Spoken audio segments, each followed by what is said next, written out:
Hello friends, welcome to the online education. This is the Bsc semester 3 and today we have started a new chapter number 5, nitrogen containing compounds. તો વિદ્યાર્થી મિત્રો આપણે previous લેક્ચરની અંદર chapter number 4 એટલે કે alcohol, phenol, ether and epoxide જે chapter હતું એ complete કર્યું અને હવે આજના લેક્ચરમાં આપણે એક નવું ચેપ્ટર સ્ટાર્ટ કરવા જઈ રહ્યા છીએ જેનું નામ છે નાઇટ્રોજન કન્ટેનિંગ કમ્પાઉન્ડ એટલે કે નાઇટ્રોજન ધરાવતા કમ્પાઉન્ડ્સ. બરાબર છે. એવા કમ્પાઉન્ડ વિશે આપણે આ ચેપ્ટરની અંદર વાત કરવાની છે કે જેની અંદર નાઇટ્રોજન પ્રેઝન્ટ રહેલો હશે, જેની અંદર નાઇટ્રોજનની હાજરી હશે. એ પ્રકારના જે કમ્પાઉન્ડ છે, એ પ્રકારના જે આપણા પદાર્થો છે, જે કમ્પાઉન્ડ્સ છે, જે તત્વો છે, એના વિશે આપણે આજે વાત કરવા જઈ રહ્યા છીએ કે એ પ્રકારના તત્વો કે એ પ્રકારના જે કમ્પાઉન્ડ્સ કે જે નાઇટ્રોજનની હાજરી ધરાવે છે. એટલે કે આ ચેપ્ટરનું નામ છે નાઇટ્રોજન કન્ટેનિંગ કમ્પાઉન્ડ્સ. તો આપણે એવા પદાર્થ વિશે ભણવાનું છે, એવા કમ્પાઉન્ડ્સ વિશે ભણવાનું છે કે જેની અંદર નાઇટ્રોજન રહેલો હશે. બરાબર છે. તો કેમિસ્ટ્રી 301 સબ્જેક્ટની અંદર 5મું ચેપ્ટર એટલે કે નાઇટ્રોજન કન્ટેનિંગ કમ્પાઉન્ડ્સ. તો એના વિશે આપણે વિગતવાર આજે અભ્યાસ કરીએ. તો સૌપ્રથમ આવશે ઇન્ટ્રોડક્શન. બરાબર છે કે નાઇટ્રોજન કન્ટેનિંગ કમ્પાઉન્ડ એટલે કેવા કમ્પાઉન્ડ. બરાબર છે. તો આપણે અહીંયા નાઇટ્રોજન કન્ટેનિંગ કમ્પાઉન્ડની વાત કરવામાં આવી છે કે આપણે એવા કયા પ્રકારના કમ્પાઉન્ડ કે જે નાઇટ્રોજન ધરાવે છે. રેડી. તો એના વિશે આપણે વાત કરીએ કે નાઇટ્રોજન કન્ટેનિંગ કમ્પાઉન્ડ્સ. તો what is the nitrogen containing compounds? તો એના પણ ફંક્શનલ ગ્રુપ રહેલા હશે. બરાબર છે. જેમ આપણે વાત કરી કે ફંક્શનલ ગ્રુપની વાત કરી કે કેવા કેવા પ્રકારના ફંક્શનલ ગ્રુપ, તો કે એવા પ્રકારના જે ફંક્શનલ ગ્રુપ હોય, બરાબર છે, કે જેની અંદર નાઇટ્રોજન ઓલરેડી પ્રેઝન્ટ હોય, એ પ્રકારના જે ફંક્શનલ ગ્રુપ હોય એ અમુક કમ્પાઉન્ડ સાથે જોડાય તો એને કેવા પ્રકારના કમ્પાઉન્ડ કહેવામાં આવે છે? તો કે એને કહેવામાં આવે છે નાઇટ્રોજન કન્ટેનિંગ કમ્પાઉન્ડ. તો એ પ્રકારના જે કમ્પાઉન્ડ્સ છે એને નાઇટ્રોજન કન્ટેનિંગ કમ્પાઉન્ડ્સ કહેવામાં આવે છે. રેડી.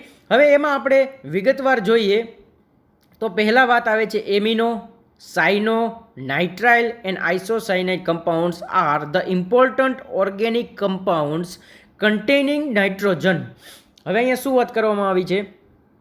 તો કે એ પ્રકારના ગ્રુપ્સ, બરાબર છે, જેમાં amino, cyano, nitrile and isocyanide. બરાબર છે. એમિનો એટલે કે NH2, તો એમાં પણ નાઇટ્રોજનની હાજરી છે. પછી આવે છે સાઇનો એટલે કે CN. બરાબર છે. તો જે સાઇનો ગ્રુપ છે એની અંદર પણ નાઇટ્રોજનની હાજરી છે. પછી નાઇટ્રાઇલ. બરાબર છે. પછી આવે છે આઇસોસાયનાઇડ. તો આ બધા જ જે ગ્રુપ છે એની અંદર પણ નાઇટ્રોજનની હાજરી રહેલી છે, જે આપણે વિગતવાર દરેક કમ્પાઉન્ડને વ્યવસ્થિત રીતે જોશું, જેમાં એમિનો, સાઇનો, નાઇટ્રાઇલ અને આઇસોસાયનાઇડ જેવા કમ્પાઉન્ડ છે એનો સમાવેશ થાય છે. અને એ બધા કેવા છે? તો કે મોસ્ટ ઇમ્પોર્ટન્ટ ઓર્ગેનિક કમ્પાઉન્ડ છે જે નાઇટ્રોજન ધરાવે છે.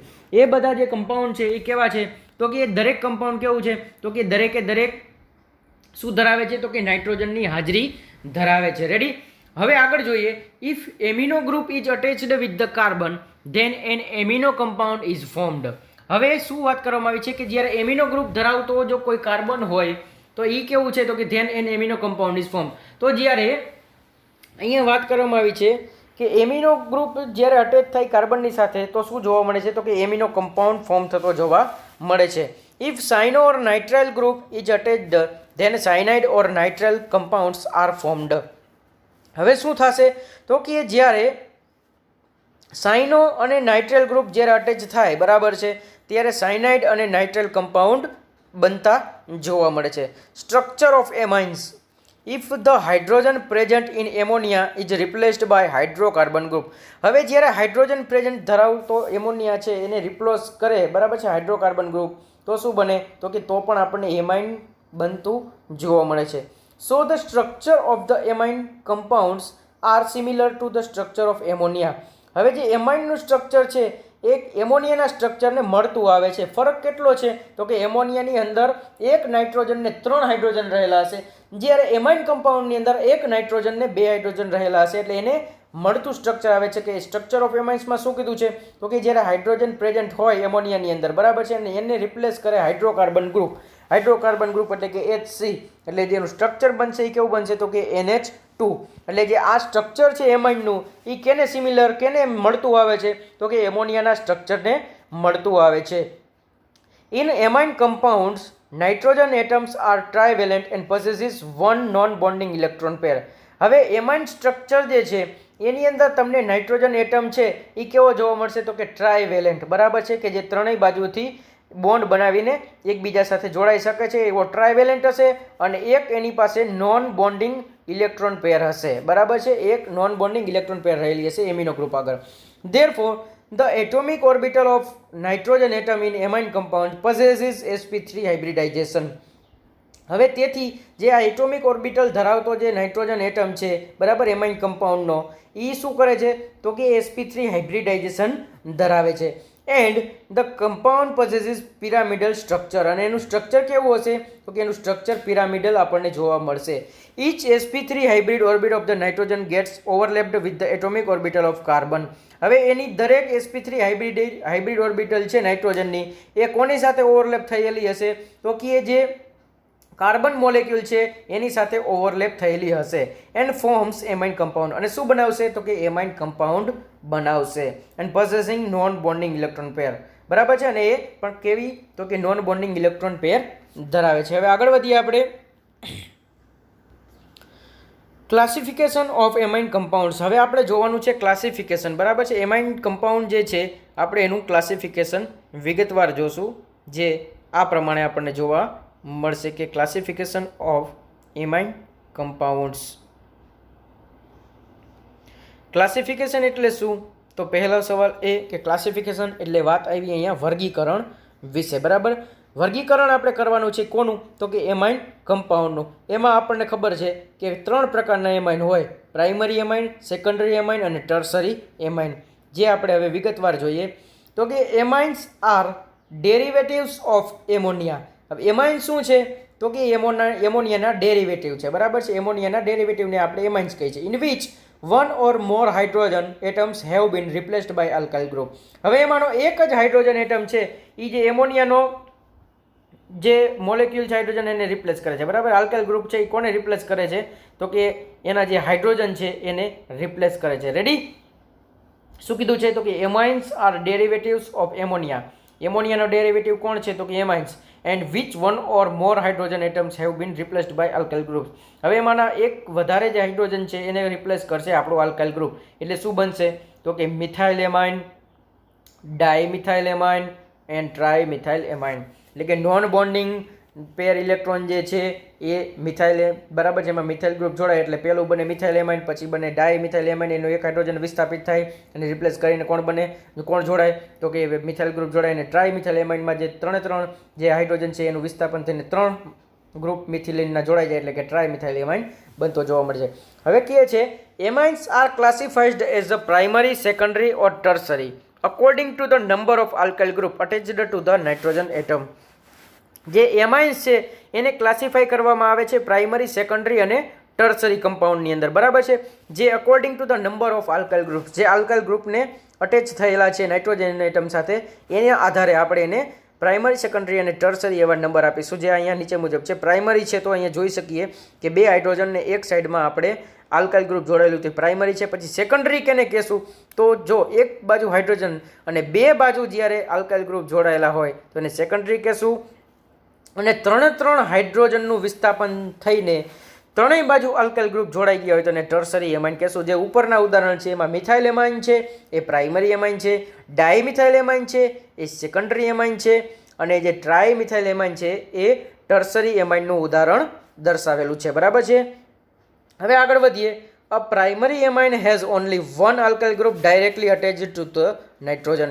હવે જે પ્રાઇમરી એમાઇન છે એની પાસે એક જ આલ્કાઇલ ગ્રુપ છે અને એ ડાયરેક્ટલી અટેચ કોની સાથે છે તો કે નાઇટ્રોજન એટમ સાથે. A secondary amine has 2 alkyl groups directly attached to the nitrogen atom.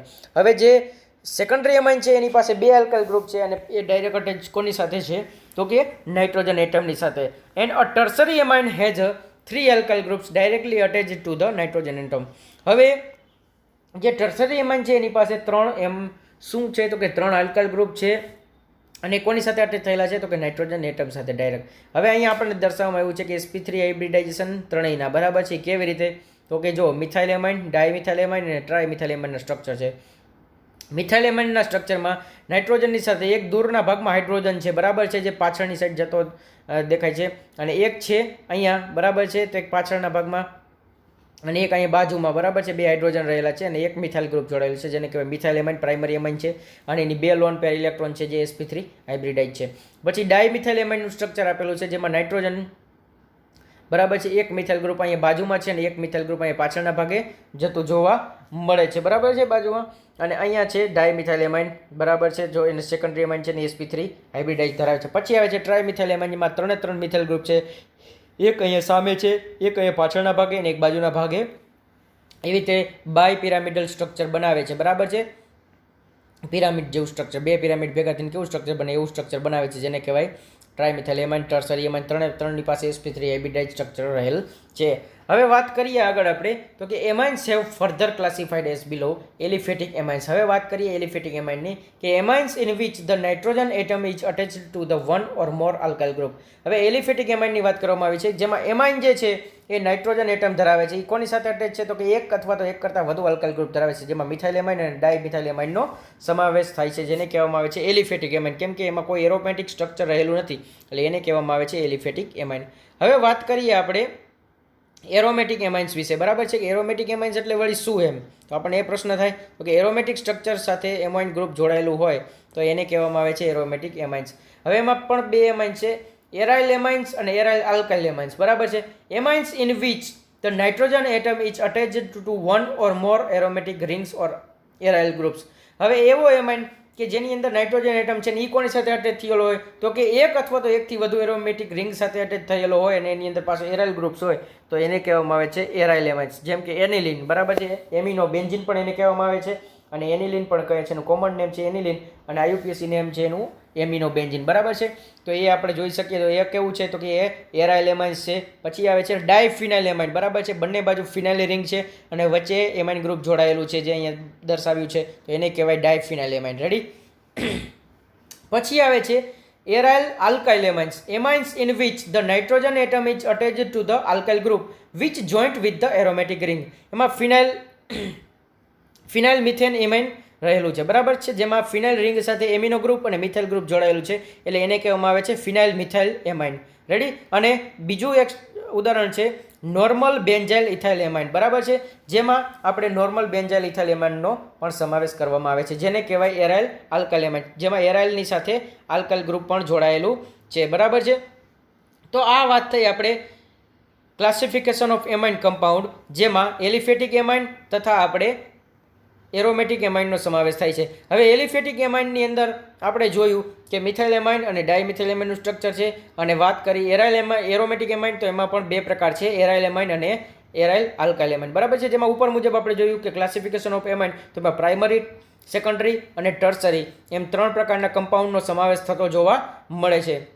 અને એના પહેલાં વાત કરીએ આપણે ઇન્ટ્રોડક્શન ઓફ ધ એમાઇન્સ બરાબર છે, જેમાં આપણે નાઇટ્રોજન કન્ટેનિંગ કમ્પાઉન્ડમાં પહેલું આવે છે એમાઇન ગ્રુપ બરાબર છે. એમાં સ્ટ્રક્ચર ઓફ એમાઇન કે એમાઇનનું સ્ટ્રક્ચર કેવું રહેલું છે. પછી આપણે જોયું કે ક્લાસિફિકેશન ઓફ એમાઇન, એમાં મિથાઇલ એમાઇન, ડાયમિથાઇલ એમાઇન અને ટ્રાયમિથાઇલ એમાઇન. તો કે મિથાઇલ એમાઇન કેવો છે તો કે પ્રાઇમરી એમાઇન બરાબર છે, એમાં એક જ આલ્કાઇલ ગ્રુપ જોડાયેલું છે. પછી 2 આલ્કાઇલ ગ્રુપ જોડાયેલા હોય તો એને સેકન્ડરી એમાઇન કહેવાય અને 3 આલ્કાઇલ ગ્રુપ જોડાય તો એને ટર્સરી એમાઇન કહેવાય. એના 3 ઉદાહરણ પછી એની જે 3ની અંદર કેવી હાઇબ્રિડાઇઝેશન જોવા મળે છે તો કે sp3 હાઇબ્રિડાઇઝેશન જોવા મળે છે. એનું સ્ટ્રક્ચર કેવું હશે તો કે બાય પિરામિડલ એનું સ્ટ્રક્ચર આવે. પછી વાત કરીએ આપણે ક્લાસિફિકેશનની બરાબર. તો ક્લાસિફિકેશનમાં આપણે જોઈએ તો કે એલિફેટિક એમાઇન અને બીજું આવે છે એરોમેટિક એમાઇન. આવે એરોમેટિક એમાઇનના પાછા 2 ટાઈપ્સ, એરાઇલ એમાઇન્સ અને એરાઇલ આલ્કાઇલ એમાઇન્સ બરાબર છે. તો વિદ્યાર્થી મિત્રો આ વાત થઈ આપણે એમાઇન્સ વિશે બરાબર કે જેના ટાઈપ્સ છે કે ક્લાસિફિકેશન છે કે એમાઇન આવ્યું તો બરાબર તો એનું સ્ટ્રક્ચર કેવું છે, એની અંદર કયા પ્રકારનું હાઇબ્રિડાઇઝેશન જોવા મળે છે. હવે એનું ક્લાસિફિકેશન કરી તો એના 2 ટાઈપ્સ છે, એરાઇલ એમાઇન અને એરોમેટિક એમાઇન બરાબર છે. ને એરોમેટિક એમાઇનમાં પણ 2 ટાઈપ્સ, એરાઇલ એમાઇન્સ અને એરાઇલ આલ્કાઇલ એમાઇન્સ. તો આ વાત થઈ આપણે એમાઇન્સ વિશેની. હવે નેક્સ્ટ લેક્ચરની અંદર આપણે વાત કરીશું બેઝિસિટી ઓફ ધ એમાઇન્સ, એટલે કે એમાઇન્સની બેઝિસિટી શું છે એના વિશે વિગતવાર આપણે ચર્ચા કરીશું નેક્સ્ટ લેક્ચરની અંદર. ત્યાં સુધી વિદ્યાર્થી મિત્રો આપણે આ જે થિયરી છે એનું ઘરે રિવિઝન કરીશું. રેડી. તો થેન્ક યુ સો મચ. તો નેક્સ્ટ લેક્ચરની અંદર આપણે બેઝિસિટી ઓફ એમાઇન્સ વિશે વિગતવાર અભ્યાસ કરીશું.